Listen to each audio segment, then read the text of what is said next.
கர்த்தருடைய பரிசுத்த நாமத்துக்கு ஸ்தோத்திரம். ஆண்டவராகிய இயேசுவின் நாமத்தினாலே உங்களை வாழ்த்துறேன். மறுபடியும் இந்த சீகன் பால் பைபிள் இன்ஸ்டியூட் மூலமாக உங்களை சந்திப்பது தேவனுடைய சுத்த கிருபை இறக்கம்.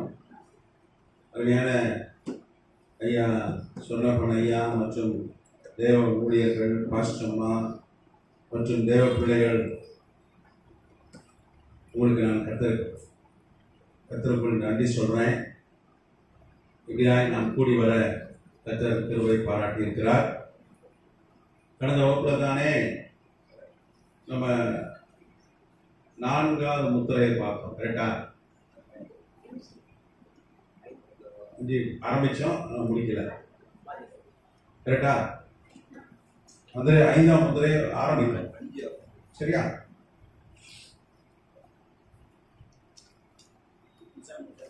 சரி.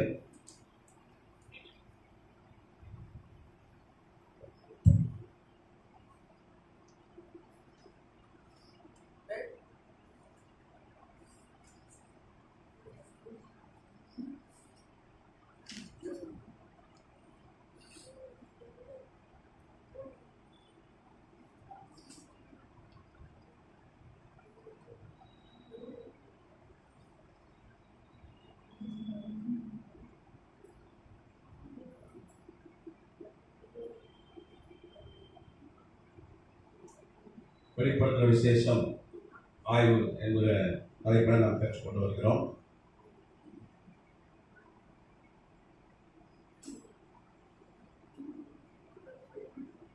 வெளிப்படுத்துகிற விசேஷம் 6ஆம் அதிகாரம் 9 முதல்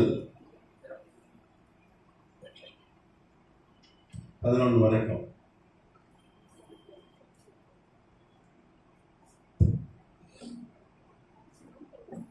கொஞ்சம் ஆரம்பிக்கும், அதுக்கப்புறம் அதை முழுசா முடிக்கல.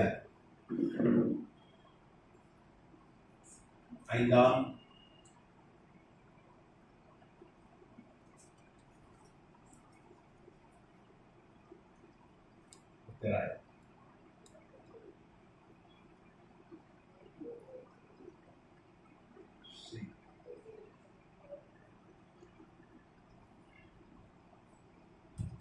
அவர் 5ஆம் முத்திரையை உடைத்த போது தேவ வசனத்தின் நிமித்தமும் தாங்கள் கொடுத்த சாட்சி நிமித்தமும் கொல்லப்பட்டவருடைய ஆத்துமாக்களை பலிபீடத்தின் கீழே கண்ட. இங்க அவன் ஆத்துமாக்களை பார்க்கிறான். 5ஆம் முத்திரை உடைக்கப்பட்ட பொழுது ஆத்துமாக்களை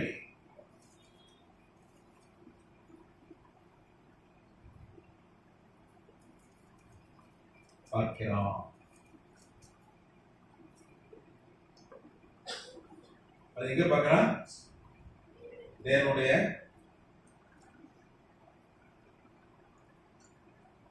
பலிபீடத்தில்.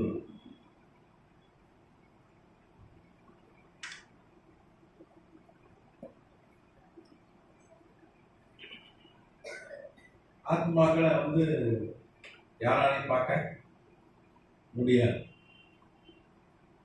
2018 தான் விஞ்ஞானிகள் ஆத்மாக்களை குறித்து பேச ஆரம்பித்தார்கள். அது குறிப்பா குவாண்டம் மெக்கானிக்ஸ், குவாண்டம் இயற்பியல்.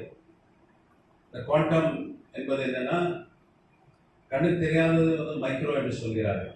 அது எதில் பார்க்க முடியும்? நுண்ணோக்கி, மைக்ரோஸ்கோப்னு லேப் டெஸ்ட் பண்ணுறதுலாம் வச்சுருப்பான். அவனை கருப்பாக அவனை வச்சு பார்த்துட்டே இருப்பான். அவன் என்னெல்லாம் பார்க்கறான்னா, கண்ணுக்கு தெரியாத உள்ள கிருமியெல்லாம் பார்க்குறான். அப்போ கண்ணுக்கு தெரியாத மைக்ரோ என்று சொல்கிறார்கள். அதோட இன்னும் சின்னதாக இருக்கிறத நேனோ என்று சொல்கிறார்கள். மைக்ரோவோட சின்னது நேனோ. இப்போ நேனோவோட சின்னது தான் குவாண்டம். குவாண்டம் அணுவை பார்க்க முடியாது. ஆனால் குவாண்டம் என்பது அணுவுக்குள்ள இருக்கிற புரோட்டான் எலக்ட்ரான்லாம் படிச்சிருப்போம். அணுக்குள்ள என்னதான் இருக்கு? ஒரு எல்லா மனிதனும் எல்லா பொருட்களும் அணுக்களால் ஆனது என்று அறிவியல் சொல்லுதான் உலகம். அதான் உண்மை. அப்படி கண்ணுக்கு தெரியாத அணுக்கள் ஒன்று சேர்ந்து. மனிதனே அப்படி நிறைய செல் இருக்கு. சில செல்லை கண்ணால் பார்க்க முடியுமா? முடியாது. அந்த செல்லை பார்க்கணும்னா மைக்ரோஸ்கோப்ல பார்க்க முடியாது.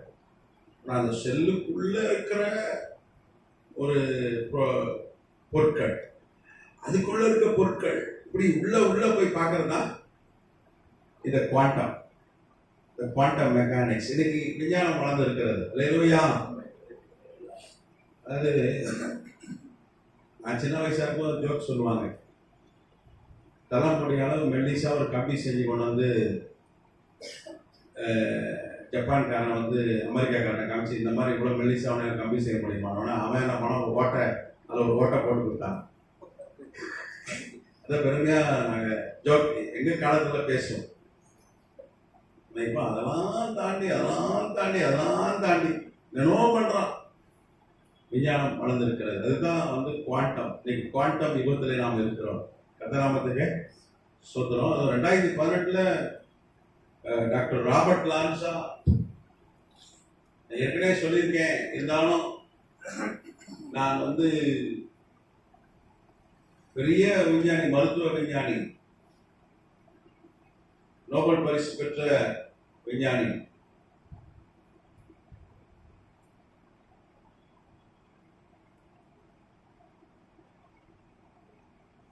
America, USA.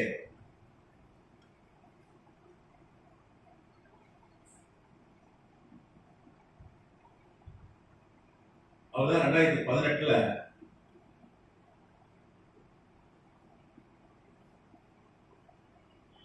கான்சைன்சஸ்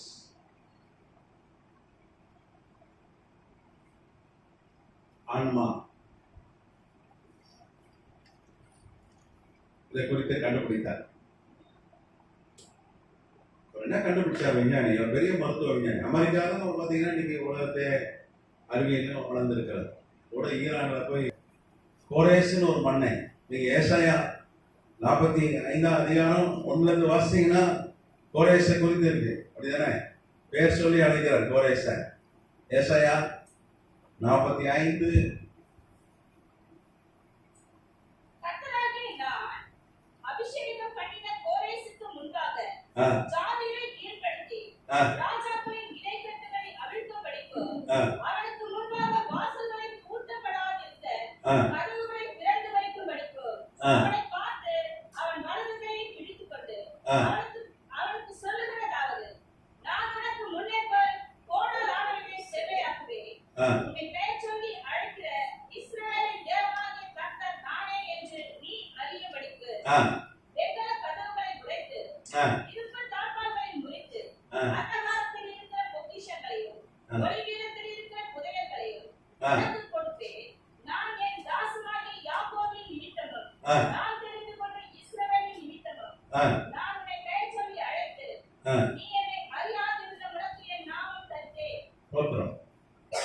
பார்த்தீங்கன்னா 539 கிமுல தான்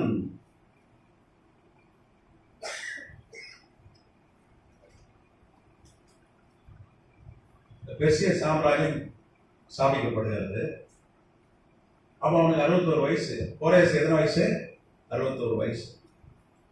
ஆனா அவன் ஏசாயா தீர்க்கதரிசி பார்த்தீங்கன்னா அவன் பிறக்கிறதுக்கு இவன் 711 கிமுல இந்த தீர்க்கதரிசனம் சொல்றான் ஏசாயா.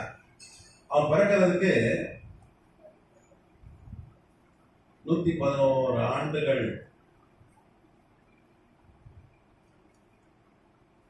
முன்பாக. யார் பிறப்பதுக்கு? கோரேஸ்.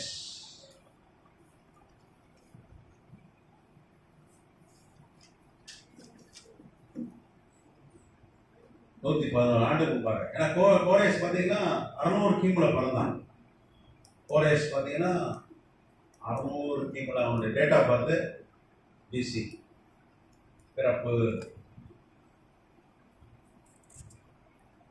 கரெக்டா 61 வயசுல இந்த தீர்க்கதரிசனம் நிறைவேறுங்க. அப்போ 111 பிளஸ் 61 172 வருஷம் கழிச்சு இந்த தீர்க்கதரிசனம் நிறைவேறிச்சு. எத்தனை வருஷம் கழிச்சு? 172 ஆண்டுகள்.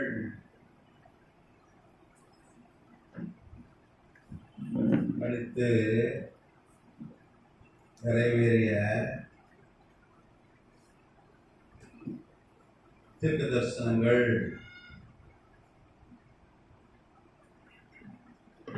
ஆண்டவரே சொல்றார், ஈரான் பெர்சியா, ஈரான் என்கிற தேசத்தை நான் எழுப்புவேன், சாம்ராஜ் எழுப்புவேன், கோரேஸ் என்பவனை எழுப்புவேன். கர்த்தரே என்ன சொல்றாரு? தீர்க்க தரிசனமா உழைத்து வந்த தேசம் தான் ஈரான். கர்த்தராமத்துக்கு சொந்தம். பழைய பேர் பெர்சியா, இன்றைக்கு பேரு ஈரான். ஒரு காலத்தில் பெர்சியர்கள் நம்ம ஆண்டாரு தெரியுமா? பாபர், அக்பர், அவங்க எல்லாம், இப்ராஹிம் லோடி, ஷெர்ஷா, இவங்களாம் யாரு? நம்ம இந்தியா ரூபான்ற ஒரு ருபீஸ் இந்த நாணயத்தை கொண்டது யாரு? பெர்சியர்கள். அவங்க தான் முகலாயா பேரரசு.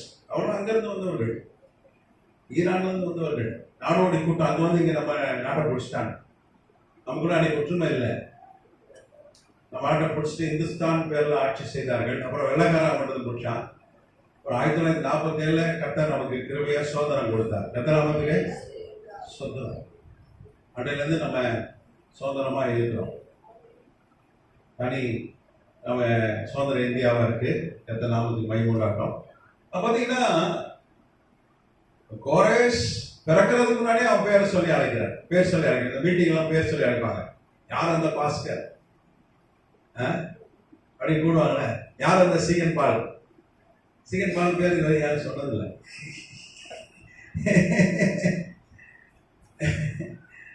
உண்மையா பேர் சொல்றவங்க இருக்காங்க. இல்ல, இவங்களாம் கொண்டு ரஷ்யா சீனா விட்டாலும் பேர் வராது. இங்க ஈஸியா பாஸ்கர், ராஜா, சாம்பல் எல்லாம் சொல்லிடுவாங்க. அங்க சீனாவில் போய் சாம்பல் எவனும் இருக்க மாட்டான். அங்க Russia Dmitriev, Gorbachev, Putin, Vladimir அப்படிதான் பேர் இருக்காங்க. நட்டாஷா. அவன் அங்க இருக்க ஒரு 10 பேரை மனப்பாடம் பண்ணிதான் போய் சொல்லணும். உண்மையா இருக்கு, இந்த வரம் இருக்கு. பேர் சொல்லி அழைக்கிற வரம் உண்மையாவே இருக்கு. டீச்சர் தினகரன், நம்ம மோன்சி அதெல்லாம் கரெக்டா சொல்றாங்க. அதெல்லாம் நம்ம கரெக்டா பேர் சொல்லி அழைக்கிறாங்க. கர்த்தராமத்துக்கு சொல்றோம். ஆனா அவங்க 2 பேரும் கரெக்டா அழைக்கிறாங்க. ஒரு சில பேர் சொல்லலாம். ஒரு மீட்டிங் ஒன்று நடந்தது திருவாங்கூர்ல. ஒரு ஆளை கூப்பிட்டாங்க. அவர் பேர் சொல்லிட்டே இருந்தாங்க. அங்க இருக்க வாலிபெல்லாம் சொல்லிட்டாங்க, ஐயா நீங்க சொன்ன பேர் யாருங்க இல்ல, தயவுசெய்து பேர் சொல்ல நிறுத்திட்டு கொஞ்சம் பிரசங்கம் மட்டும் கூட்டத்தை முடிச்சுட்டு போங்கட்டாங்க.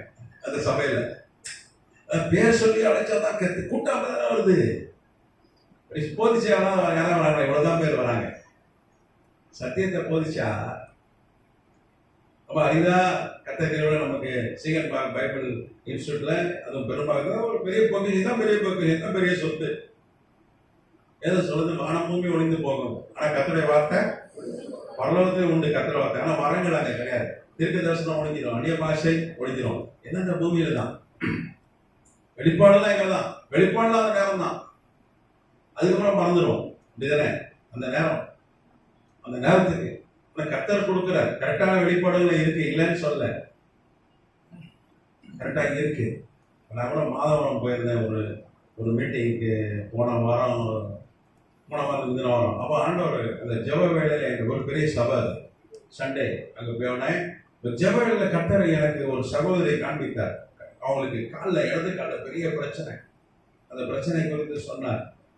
அவங்க ரொம்ப மோசமான பிரச்சனை காலில். சோகமாயிடுச்சு. வரங்கள் கிரியை செய்யணும். இப்போ நான் யாரையும் பேர் சொல்லி அழைச்சது இல்லை. நான் ஒரு வாட்டி பேர் சொல்லி அழைச்சிருக்கேன், ஒரே ஒரு வாட்டி. அதுவும் தூரத்தில் சத்தம் கேட்டு ஒரு ஆள் வந்தார். நல்லா ஞாபகம். ஆமாம், பேர் சொல்லி ஒரு வாட்டி பேரை கூட சொல்லி அழைக்க கர்த்தர் உதவி செய்தார். ஒரு மென்டலாக ஒரு ஆள் வீட்டுக்குள்ள பல வருஷமா அடைஞ்சு கிடந்தார். ஒரு வீட்டுக்குள்ள கூட்டி வச்சிருந்தாங்க. அவரும் வந்துட்டார் சோகமா. பேர் சொல்லி அழைச்சிட்டார் ஆண்டவர். நான் கூட பேர் சொல்லியிருக்கேங்க. ஆச்சரியமா இருக்குல்ல? வரங்கள் கிரியேஷன். பேர் சொல்லி வரங்களை நாம் என்ன பண்ணுமா? நாடணும், விரும்பணும், ஆசைப்படணும். வரம் கிரியேஷன் ஃபர்ஸ்ட் என்ன பண்ணணும்? நானும் எனக்கு அந்த வர கிரியேஷன் ஆசைப்படணும், ஒரு ஆசை இருக்கும். அப்படிதானே? ஆண்டவர் நீ விரும்புகிறாயா, நீ சுகமாக விரும்புகிறாயான்னு கேட்டார். ஆமா. அப்போ விருப்பத்தை தருகிறவர். வேதம் சொல்லுது, வரங்களை நாடுங்கள், விரும்புங்கள். நீ 40 நாள் உபவாசம் ஜெபம் போடு, ரைட். ஆனா முதல்ல என்ன பண்ணும்? வரத்தை விரும்பணும். எல்லாருக்கும் எல்லா வரமும் ஆண்டவர் கொடுப்பதில்லை. அது எல்லாரும் அந்நிய பாஷை பேசுவார்கள். எல்லாரும் தீர்க்கதரிசிகள் அல்ல. அது இப்போ இந்த டீச்சிங் கூட ஒரு வரம் தான். ஏன்னா நாமும் பெரிய அறிவாளி கிடையாது. ஆமா, கடைநிலை தான். நாம ஊழியத்துல கடைநிலை தான். ஆனா இதெல்லாம் கர்த்தர் கற்றுக் கொடுக்குறார். கர்த்தர் நாமத்துக்கு அது ஒரு வரம். அவர் வந்து பாத்தீங்கன்னா இந்த டீச் பண்றது வந்து பாத்தீங்கன்னா ஆவிகளை பகுத்தறியும் வரம் அப்படின்னு ஒரு வரம் இருக்கு. 9 வரங்கள் இருக்குல்ல, 1 Corinthians 12. அதுல வந்து ஆவிகளை பகுத்தறியும் வரம், அந்த word of knowledge, word of wisdom, அந்த 3 வரங்கள் கிரியேட் செஞ்சாதான் டீச் பண்ண முடியும், கரெக்டா இன்டர்பிரேட் பண்ண முடியும். இல்லைன்னா நம்ம இல்லை, அது ஆண்டவர் கொடுக்குறாரு. அவரு அறிவுல இருந்து, அவரு ஞானத்துல இருந்து ஒரு பிட்டை நமக்கு வைக்கிறாரு. அதனால தான் டீச் பண்ண முடியுது. இல்லைன்னா டீச் பண்ண முடியாது. எனக்கே சில நேரம் தெரியாது. அன்னைக்கு நம்ம ஒரு வகுப்பு எடுத்தோம், ஆகூர்னு ஒருத்தனை பத்தி. ஆகூர் ஆகூர் பத்தி எடுத்தேன்னா, ஆமா, எனக்கு ஆண்டவர் கற்றுக் கொடுக்குறாங்க. ஆகூரை பத்தி எனக்கு தெரியாது. எனக்கு ஆகூர்னு ஒரு ஊர் திருவண்ணாமலையில் இருக்குமா தெரியும், அவ்வளவுதான். அந்த கிராமத்துல எங்களுக்கு ஒரு சபை இருக்கு, அதுதான் எனக்கு தெரியும். எனக்கு தெரியும், வேற எதுவுமே தெரியாது. கர்த்தர் கற்றுக் கொடுக்குறேன். கர்த்தர் கற்றுக் கொடுக்குறார். கர்த்தர் நாமத்துக்கு சொல்றோம். வேதம் சொல்லுது, வேதத்தில் இருக்க அதிசயங்களெல்லாம் காணும்படி என்ன பண்றாரு ஆண்டவர், நமக்கு கண்களை திறக்கிறார். அப்போ கோரேஷ் அவன் பிறக்கிறதுக்கு 111 வருஷத்துக்கு முன்னாடி தீர்க்க தரிசனம். என்ன தீர்க்க தரிசனம்? அவனுக்கு முன்பாக வாசல்கள் திறந்தே இருக்கும். பாபிலோன் கோட்டை 300 அடி உயர கோட்டை. அன்னைக்கு நெபுகத்நேசர் ரோம உலக பேரரசன் 3 கண்டத்தை ஆண்டார்கள். மகன் பெல்ஷாத்சார், தானியேல் 5 வாசிக்கிறோம். பெல்ஷாத்சார் மகன் எல்லாம் கிறிஸ்தவங்க. நேபுகாத்நேசர் நேபுகாத்நேசருடைய பேரன் தான் பெல்ஷாத்சார். நெபுகத்நேசர் பாத்தீங்கன்னா அவருடைய மருமகன் தான். எல்லாமே வந்து குடும்பம் தான், எல்லாம் கிறிஸ்தவர்கள். நேபுகாத்நேசர் ஒரு ஊழியக்காரன் என்று வேதம் சொல்லுது. ஊழியக்காரன் என்று வேதம் சொல்லுது. அவன் ரட்சிக்கப்பட்டான். தேவாலயத்தை இடிச்ச 56 வயசுல அப்ப ரட்சிக்கப்படல. பிற்பாடு அடுத்த வருஷம் தான் ரட்சிக்கப்பட்டான். அது எப்ப ரட்சிக்கப்பட்டான்? சாத்ராக் மேஷாக் ஆபேத்நேகோ அக்கினியில போட்டான் பாருங்க, ஒரு சிலையை வணங்க சொல்லி. அவங்க மறுத்தாங்க. அப்போ இயேசுவை பார்த்தான், ஆண்டவரை பார்த்தான், கண்களை தரிசனம் அவன் ஏற்றுக்கொண்டான். கர்த்தர் சோதனம். நீங்க தானியேல் தீர்க்கதரிசி புஸ்தகம் வாசித்தாலே தெரியும், அவன் ஊழியக்காரன், அவன் பெரிய கர்த்தருடைய பிள்ளைன்னு தெரியும். அவனுடைய வம்சம் எல்லாமே கிறிஸ்தவர்கள் தான், கிறிஸ்தவர்களாக தான் இருந்தாங்க. நேபுகாத்நேசருடைய வம்சம் ஃபுல்லாக கிறிஸ்தவர்களாக தான் இருந்தாங்க. நெபுகத்நேசருடைய வந்து அவன் எழுதின அந்த கடிதங்கள், எழுத்துக்கள்லாம் இன்னைக்கும் இருக்கு. நீங்க பாத்தீங்கன்னா கும்ரான் தீவுல எடுத்தாங்க. அதை கும்ரான் கேவ்ல 1948 அவன் நெபுகத்நேசர் எழுதுனான், எனக்கு அவன் தான் உலக பேரரசன், எனக்கு வயிற்றுல அந்த கொடிய வியாதி இருந்தது, எனக்கு தானியேல் ஜெபம் பண்ணா கர்த்தர் சுகமாக்குறான்னு எழுதினான். அவனுடைய மகன் தான் பெல்ஷாத்சார். எல்லாம் கிறிஸ்தவ பயிர்கள் தான், அரசர்கள் தான். இந்த பெல்ஷாத்சாரா ஆண்டவரை பற்றி தெரிஞ்சு வந்தான். ஆனால் போதையில் என்ன பண்ணுவான்? சிலருக்கும் போதை அதிகமாக என்ன பண்ணுவான்? ஏதாவது செய்வான். குடிச்சிட்டு போதையில தேவ ஆலயத்தில் வந்து அந்த பசுத்த பாத்திரம்லாம், பொறுப்பாத்திரம்லாம், அங்கே தேவ சமூகத்தில் வழிபட்டு இருக்க பாத்திரம்லாம் எடுத்து வந்து அது மது ஊற்றி குடிச்சான். எதனாமத்துக்கு சொத்துறோம், மது ஊற்றி குடிச்சான். இப்போ நம்ம ரொம்ப கிறுக்காயிட்டான். நேற்று ஒரு சின்ன ஒரு ரீல் ஒன்று பார்த்தேன், ஒரு வீடியோ ஒன்று பார்த்தேன், சின்ன வீடியோ. அதில் கெட்ட வார்த்தை பேசி வந்து ஆராதிக்கிறேன் கர்த்தரை. கர்த்தர் நாங்கள் சென்னை பாஷையில் ஆராதிக்கையா, கர்த்தருடைய பிரசனம் முக்கியம் இல்லையா, விசுவாசம் முக்கியம்னு சொல்லி கெட்ட வார்த்தை பேசி ஒரு பாட்டு போறான். பெருமாள் செய்ய பாட்டு போய் டான்ஸ் ஆடுறான். அவனை பார்க்க கஞ்சா கருப்பு மாதிரி தான் இருக்கான். அப்படிதான் இருக்கான். இதெல்லாம் போட்டுக்கிட்டு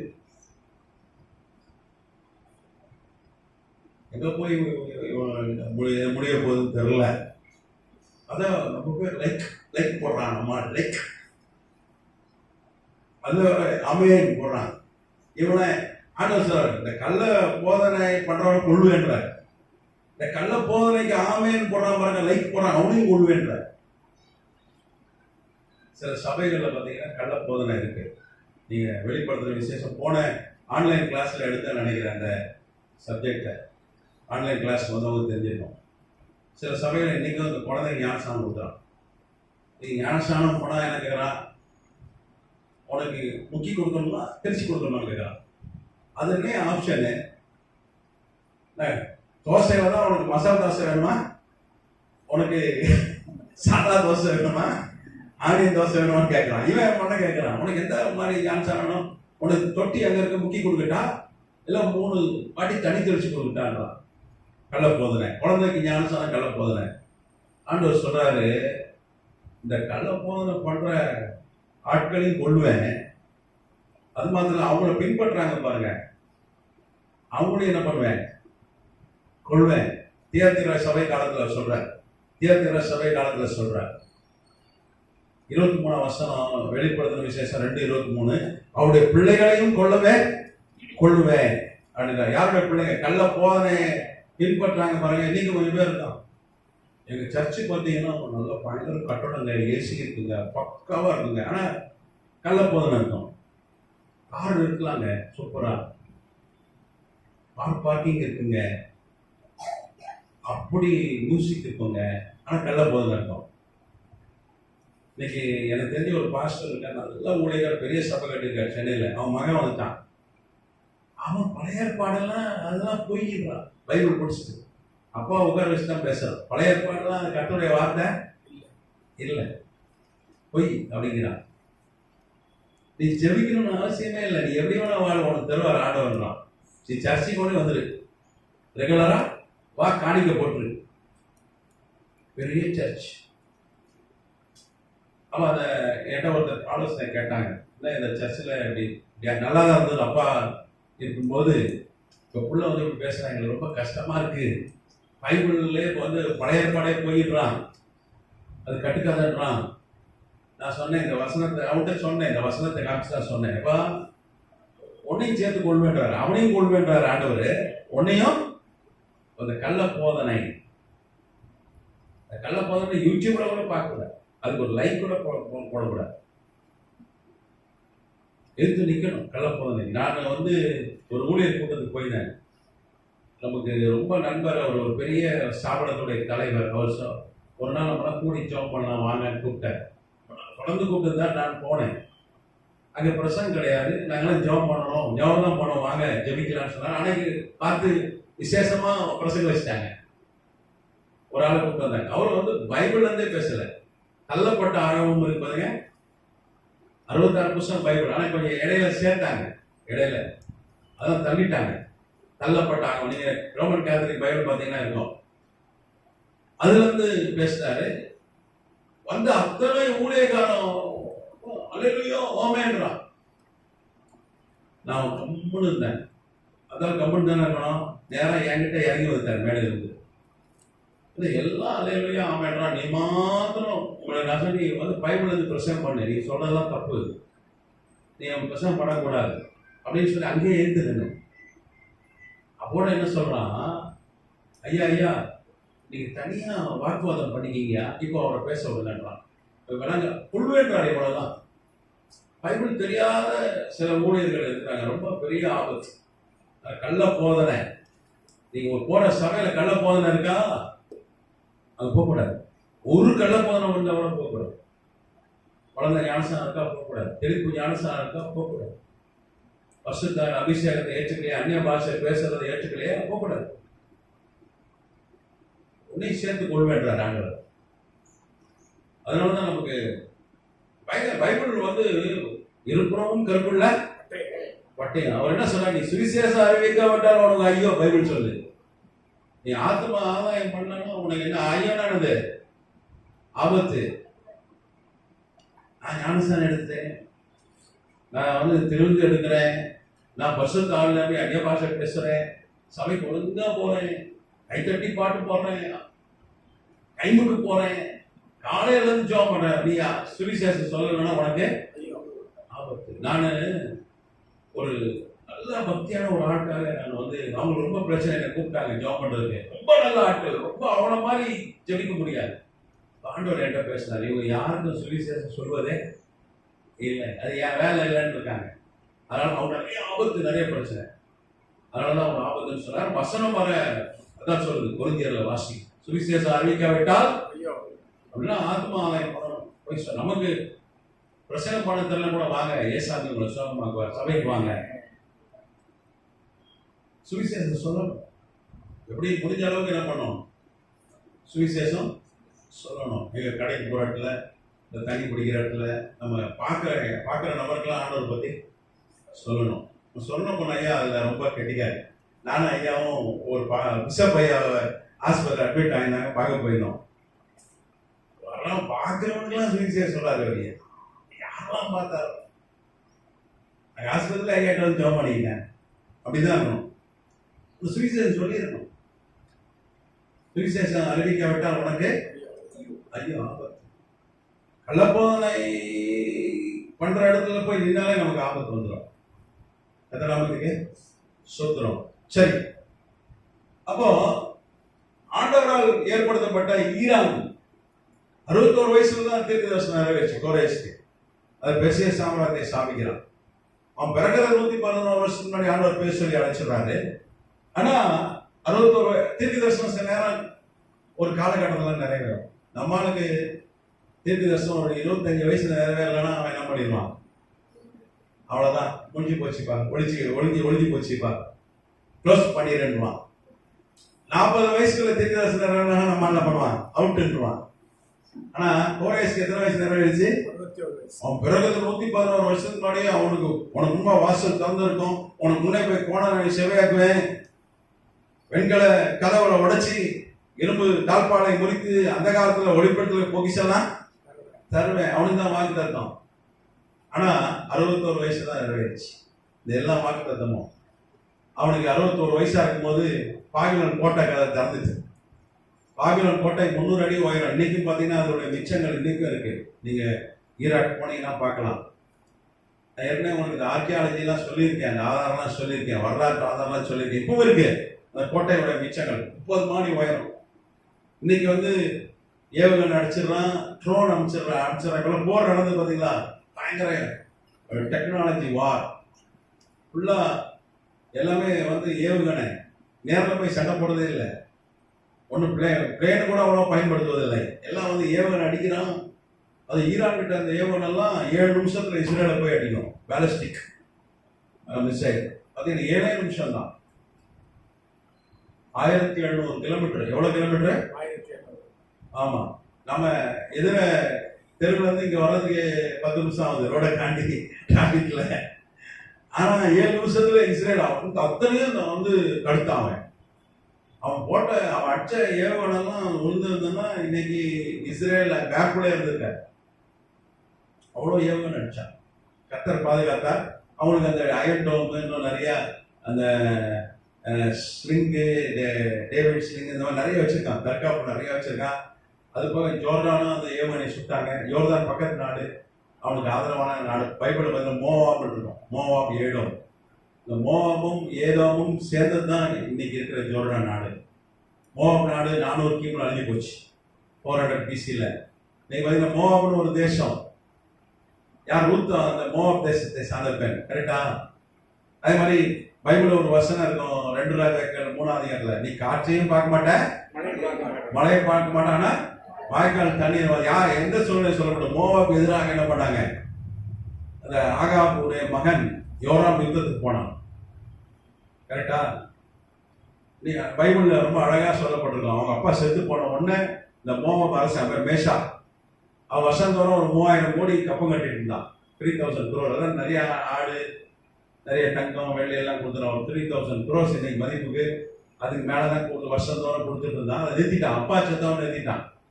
பையன் தானே, கொடி பையன் யோராம் அப்படின்னு நிறுத்திட்டான். அப்பதான் அதை வீட்டு எடுக்கிறது போறான். போருக்கு போகும்போது 7 நாள் வனாந்தரத்துல மாட்டி கொடுக்குறாங்க.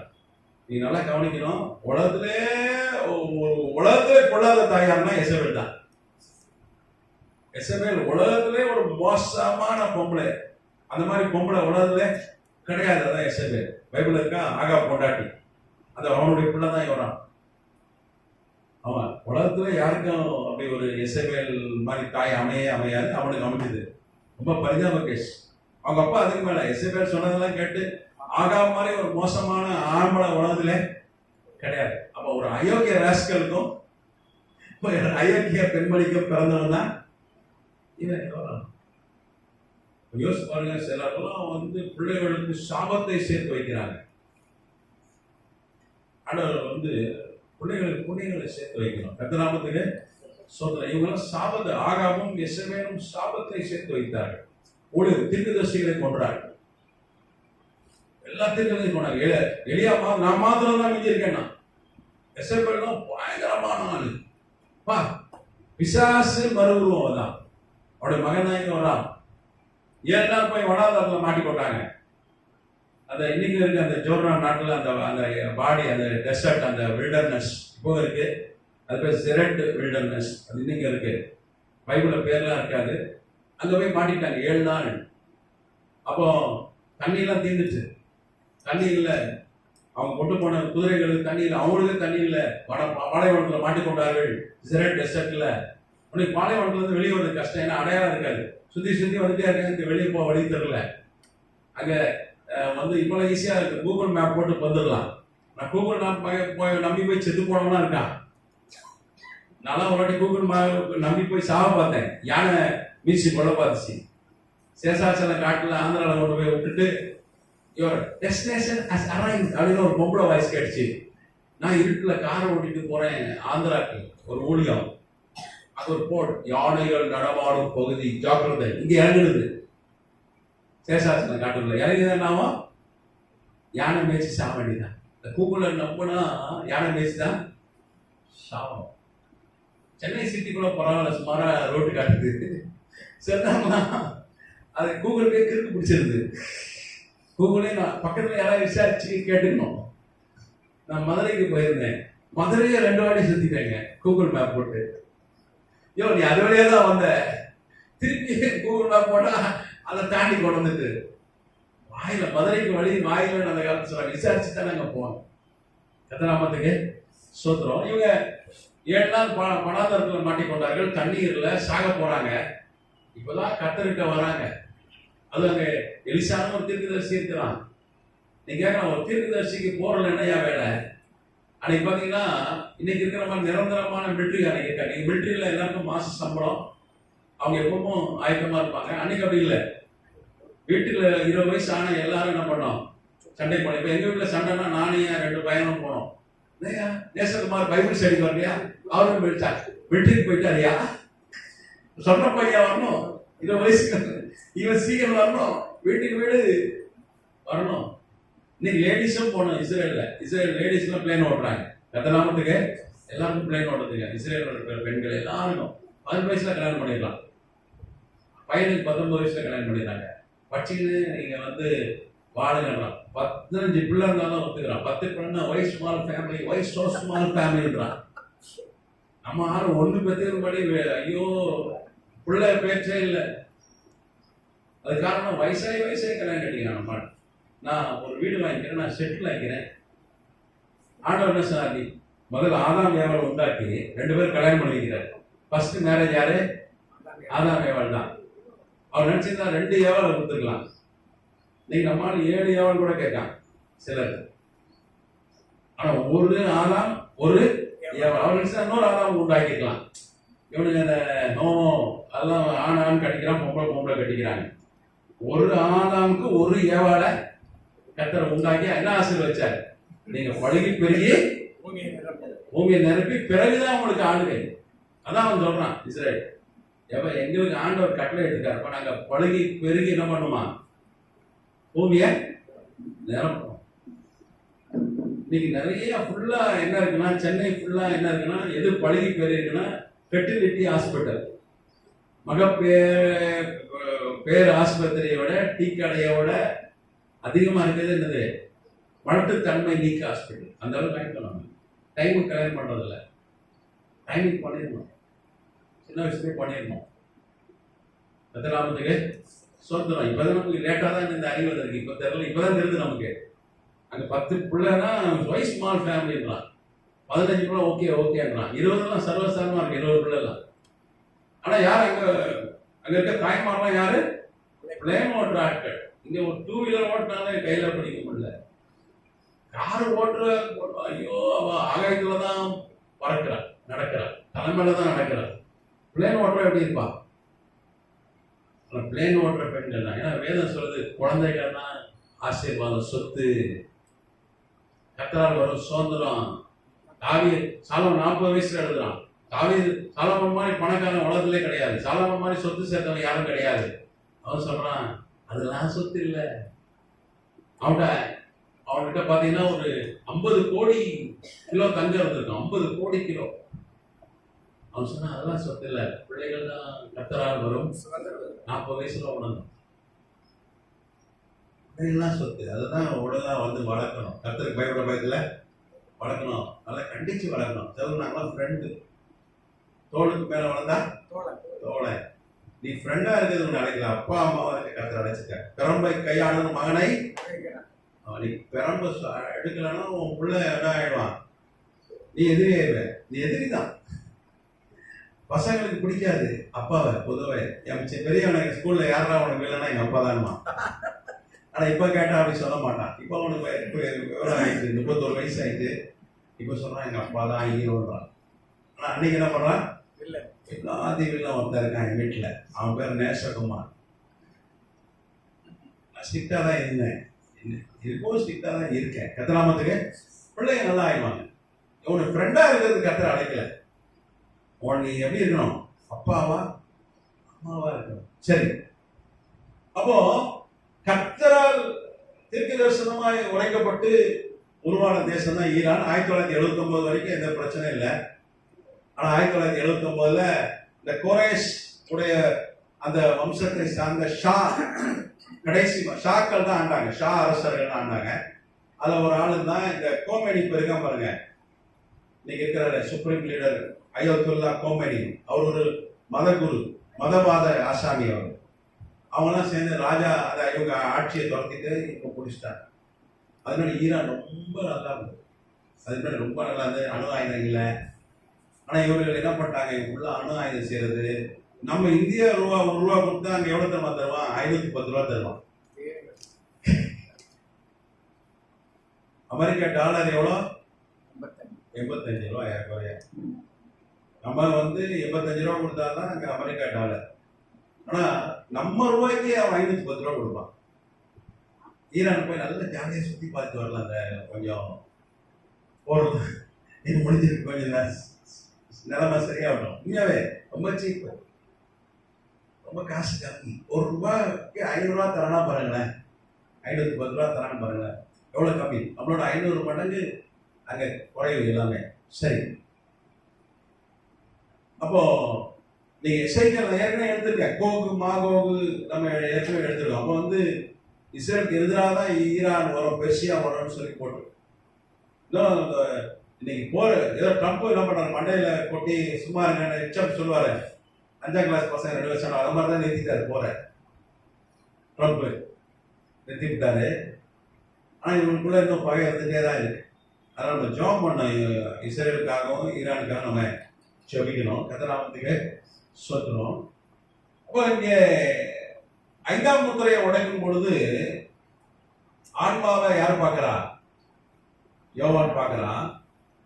அன்னைக்கு ஆன்மானா யாருக்கும் வந்து என்ன ஆன்மா இருக்கா, இந்த கிறிஸ்தவ பயிர்கள் அப்படிதான் சொல்லுவாங்க, ஆன்மீகவாதி அப்படிதான் சொல்லுவாங்கன்னு சொல்லிட்டு இருந்தாங்க. ஆனா 2018 தான் டாக்டர் ராபர்ட் லான்சா, அமெரிக்காவுடைய நோபல் பரிசு பெற்ற விஞ்ஞானியுடைய கண்டுபிடிப்பு என்னன்னா, எல்லா மனிதனுக்குள்ள ஆன்மா இருக்கிறது, ஒரு கான்சியன்சஸ் இருக்குது. அதுக்கு அவர் வைத்த பேர் வந்து குவாண்டம் இன்ஃபர்மேஷன். அவருக்கு சயின்ஸ் பேர் என்னன்னா, அவர் வைத்த சயின்ஸ் பேர் என்னன்னா குவாண்டம் இன்ஃபர்மேஷன். ஆன்மானா குவாண்டம் இன்ஃபர்மேஷன்ஸ். அது ஒரு சாஃப்ட்வேர். இன்ஃபர்மேஷன்னா சாஃப்ட்வேர் தானே. குவாண்டம் தகவல்கள்.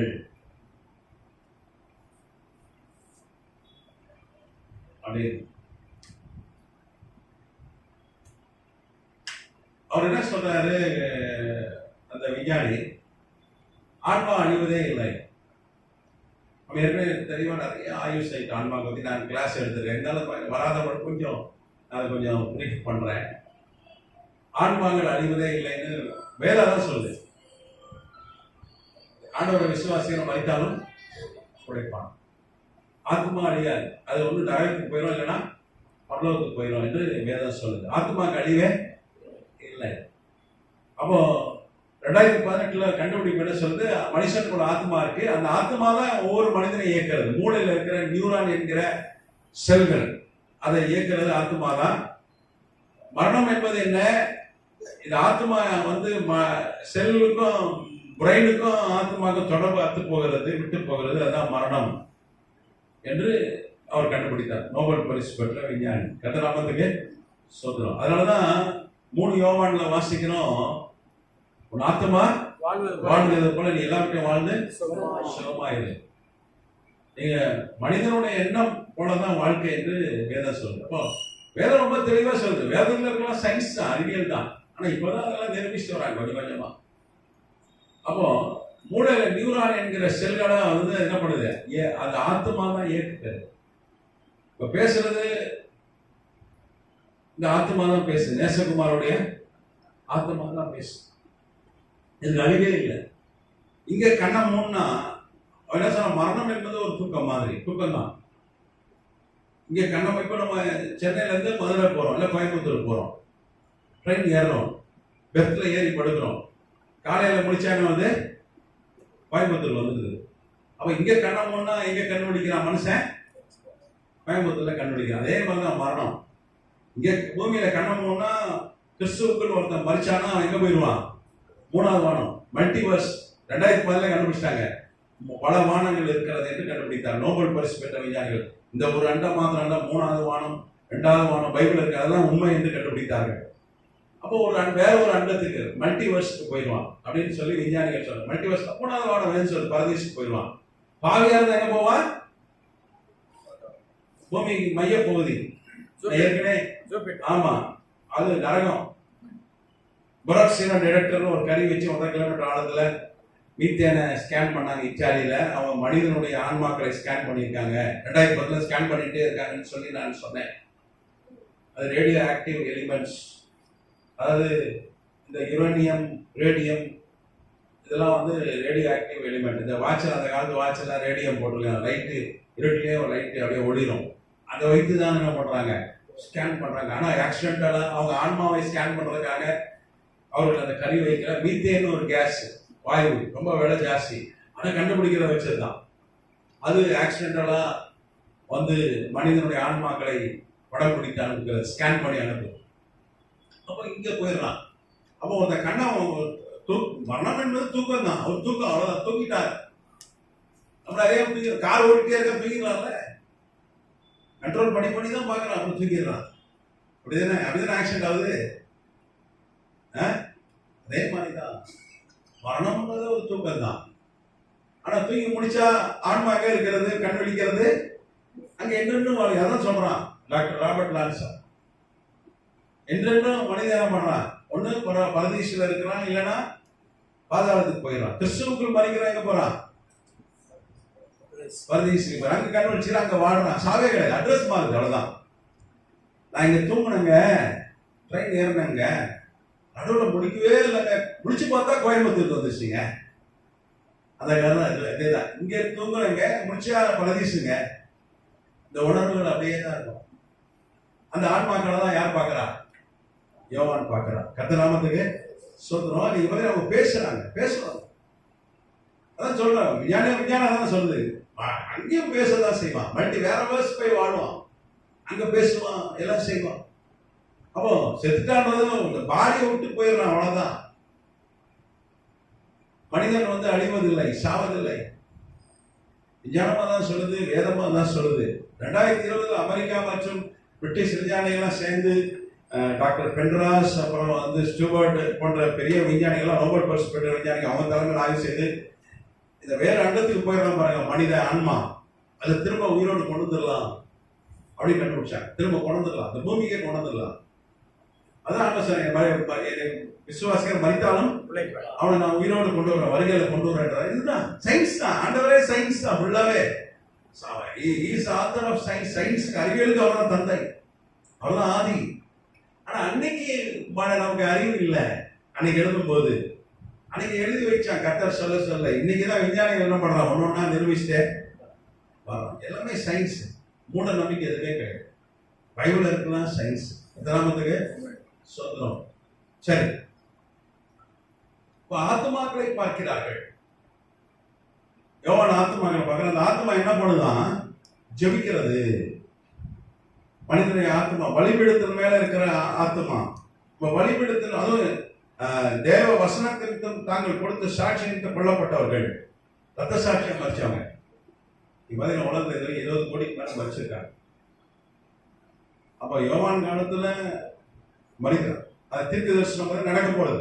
அப்ப நிறைய பேர் ரத்த சாட்சியம் மறிப்பாங்கன்னு பாக்குறாரு. அதெல்லாம் காண்பித்து கொடுக்குற ஆண்டவர். இந்த பரதீஸ்ல நிறைய ஆன்மாக்களை பார்க்கிறேன். எல்லாம் ரத்த சாட்சியா மறித்த பரிசுத்தவான்கள்.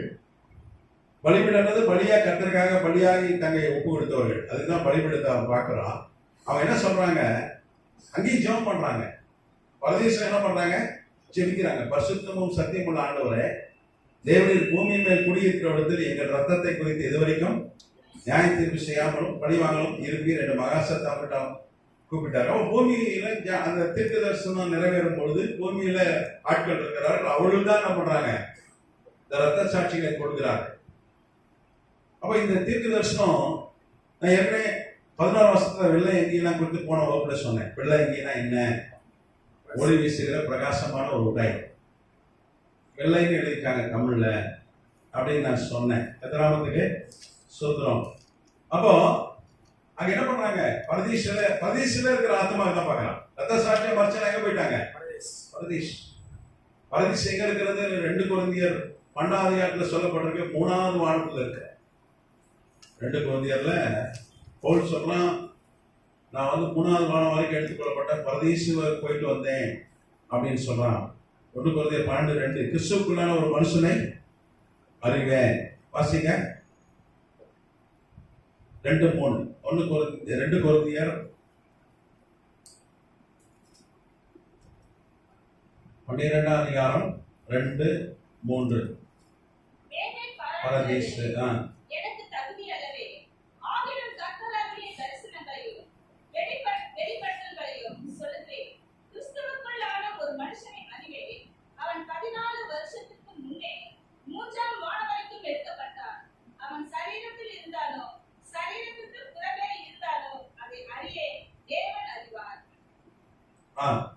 அடுத்தது அந்த மனுஷன் பரதீசுக்குள் எடுக்கப்பட்டு மனுஷன் பேசப்படாததும் வாக்கு கேட்காததும் ஆகிய வார்த்தைகளை கேட்டார் என்று அறிந்திருக்கிறேன்.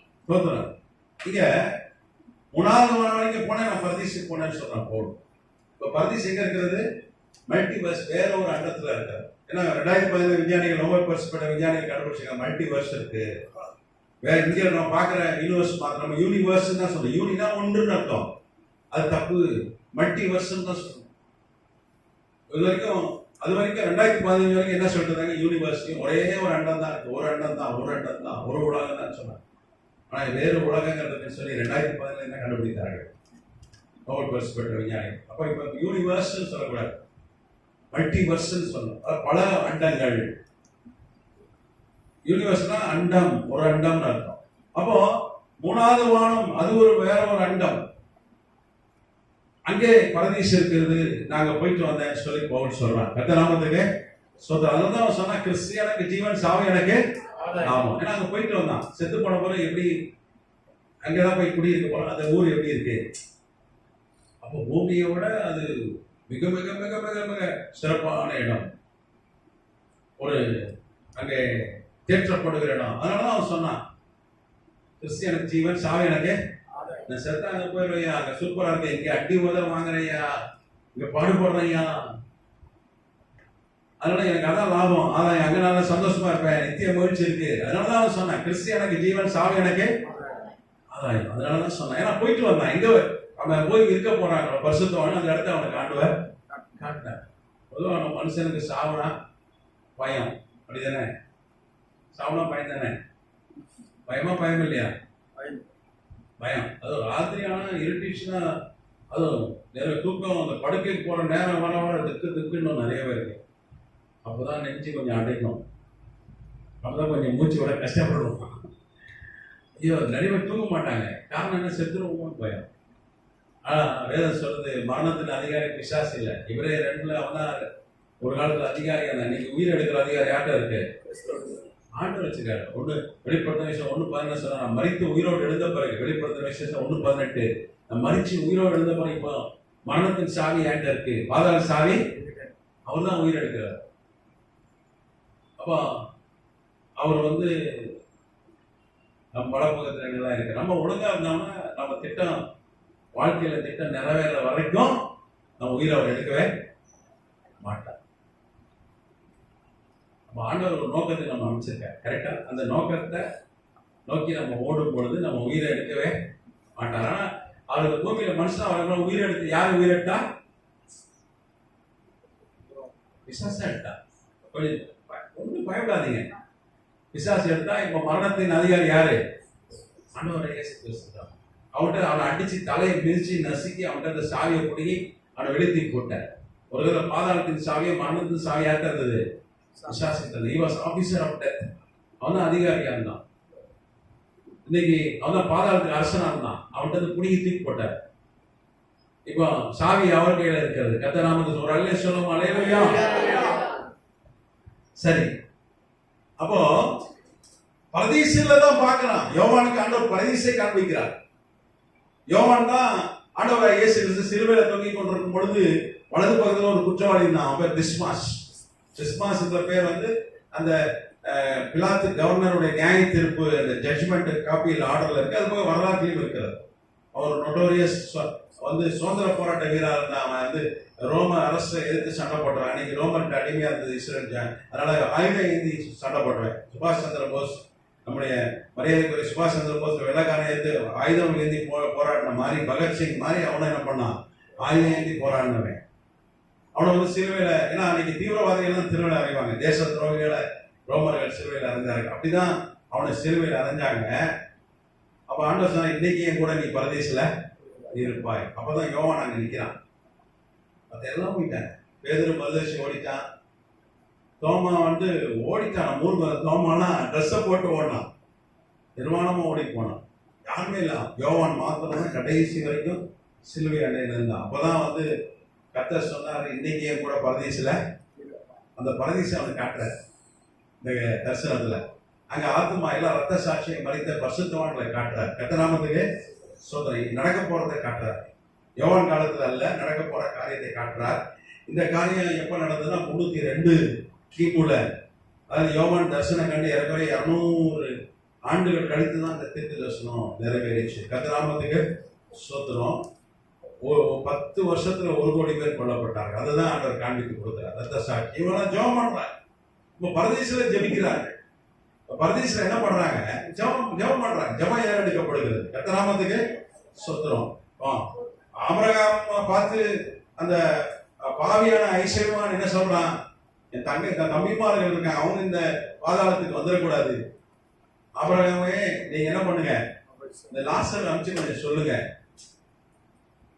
அப்போ ஒரு பூமியில இருக்க மேல மறிச்சு போனவங்களுக்குலாம் பூமியில இருக்க மேல ஒரு எண்ணம் வருது, ஒரு அவன் ரட்சிக்கு போடணும் அப்படின்னு ஒரு எண்ணம் வருது. அவன் பாவி தான். அவன் பாவி, அவன் பாதாளத்துக்கு வந்துட்டான். அவன் நரகத்துக்கு போக வைக்கப்பட்டிருக்கான். இது உண்மை சம்பவம், வரலாறு, ஓமானம் அல்ல. மோசே காலத்துல நடந்த ஒரு சம்பவம். லூக்கா 14.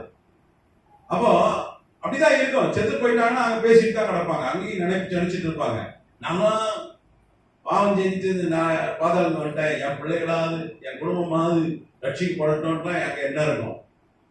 அங்க போனவங்க தான் எல்லாம் தெரிஞ்சிருந்தேன். இங்க இருக்கும் போது ஒன்றும் தெரிய மாட்டேங்குது. தெரிஞ்சாலும் நமக்கு ஒரு அலட்சியம், அசால்ட்டு. அவருக்கு இறக்கம் உள்ளவருங்க, அவர் அன்புள்ளவருங்க. நான் எப்படி இருந்தாலும் என்ன ஆசீர்வதிச்சிருவாங்க, எப்படினாலும் என்னை பரலோகத்துல கொண்டு போய் சேர்த்துருவாருங்க. அவ்வளவு கேட்க மாட்டார். நீ அவரை துக்கப்படுத்தீங்கன்னா அவனை விட்டு விலகிடுவார், அவனை விட்டு போயிடுவார். என்றென்றும் நம்மோடு அவரை போராடுவது இல்லை. அதை நம்ம அப்படி நம்ம தப்பு தப்பாவே நமக்கு சொல்லி கொடுத்துட்டாங்க. அதான் தப்பு. சரி, அப்போ அவன் பரதீசை பார்க்கறான். பரதீசில இருக்கிற ரத்த சாட்சியா மறித்த ஆத்துமாக்களாக அவன் பார்க்கறான். அவங்க ஜெபிக்கிறாங்க. அப்போ மறித்து போன பரிசுத்தவான்கள் என்ன பண்றாங்க? பரதீசில அவங்க என்ன செஞ்சுட்டு இருக்காங்க? ஜெபிக்கிறாங்க. அவங்க என்ன ஜெபம் பண்றாங்க? ஆண்டவரே, ரத்த சாட்சியை மறித்தவங்களுக்கு நியாய தீர்ப்பு நீங்க கொடுங்க, இது வரைக்கும் நீங்க பதில் செய்யாம இருப்பீங்க அப்படின்னு ஜெபம் பண்றாங்க. கர்த்தநாமத்துக்கு சோத்திரம். அப்போ பரதீசில என்ன செய்யறான்? இங்க அவனுக்கு வேலை இருக்கு, ஜெபிக்கிறான். நமக்கு அருமையானவர்கள் வந்து மறித்து பரதீசில இருக்காங்க. நம்ம முன்னோர்கள், நம்முடைய தாய் தந்தை, அவனும் பரதீசி, அவனும் நமக்காக ஜெபிப்பார். அங்கே ஜெபம் பண்ணிருப்பாங்க. அவங்களுக்கு எல்லாம் தெரிஞ்சிடானா, அவன் கவலை இருக்க, ஆனால் ஜெபம் பண்ணுவோம். இப்போ பரதீசுக்கு ஒரு வாழ்க்கை இருக்கு, அதோட முடிஞ்சிடல, அப்படியே நித்திரையிலே இருக்க போவதில்லை. ரெஸ்ட் இன் பீஸ் அப்படி கிடையாது, அங்கேயும் அங்கே பணி இருக்கு, வேற கதிராமத்துக்கு சொத்துரும். சரியா? சரி, நம்ம முடிச்சுக்கலாம். தொடர்ச்சியா அடுத்த வகுப்புல பார்ப்போம். 5ஆம் புத்தகம் கொஞ்சம் பெருசு.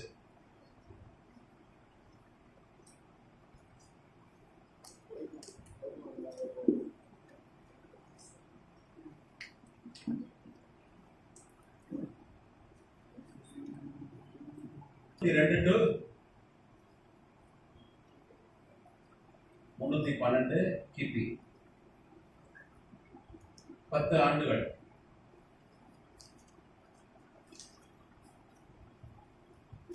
ஒரு கோடி ரத்த சாட்சி.